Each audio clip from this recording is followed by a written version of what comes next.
അപ്പോൾ വിദ്യാർത്ഥികളെ സംബന്ധിച്ചിടത്തോളം സ്വാഭാവികമായിട്ടും അവരൊരു കൺഫ്യൂസ്ഡ് ആയിട്ടുള്ളൊരു സ്റ്റേറ്റിൽ തന്നെയാണ്.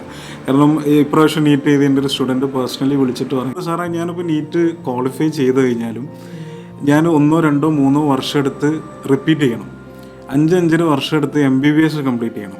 MBBS കംപ്ലീറ്റ് ചെയ്യുന്നതോട് കൂടെ ഒരു ഡോക്ടർക്ക് ഒരു കരിയർ എന്ത് ചെയ്യാൻ പറ്റില്ല, സേഫായിട്ട് ബിൽഡ് ചെയ്യാൻ പറ്റില്ല.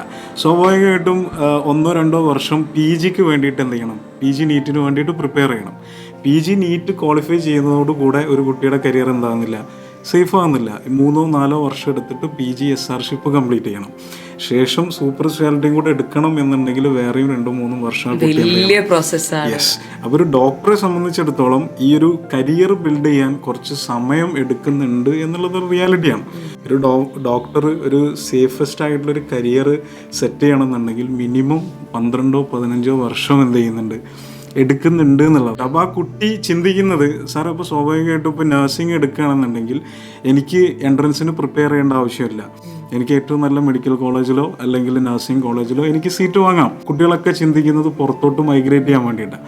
അപ്പോൾ ജർമ്മൻ ലാംഗ്വേജ് പഠിച്ചൊരു നഴ്സിന് എത്രയും പെട്ടെന്ന് ജർമ്മനി, ഓസ്ട്രേലിയ ഒക്കെ പോയിട്ട് എന്ത് ചെയ്യാൻ പറ്റും, സെറ്റിൽ ചെയ്യാൻ പറ്റും. ഇന്നത്തെ കുട്ടികൾ ഈ കാര്യങ്ങളൊക്കെ അവെയറാണ്, അവെയറാണ്. അപ്പോൾ കുട്ടികൾ പ്രാക്ടിക്കലി ചിന്തിക്കുമ്പോൾ പല കുട്ടികളും MBBSന് പകരം അല്ലെങ്കിൽ മെഡിക്കൽ ഒരു കരിയർ ഓപ്റ്റ് ചെയ്യാൻ ഉദ്ദേശിക്കുന്ന പല കുട്ടികളും നഴ്സിംഗ് ഓപ്റ്റ് ചെയ്യുന്നുണ്ട് എന്നുള്ളതൊരു റിയാലിറ്റിയാണ്.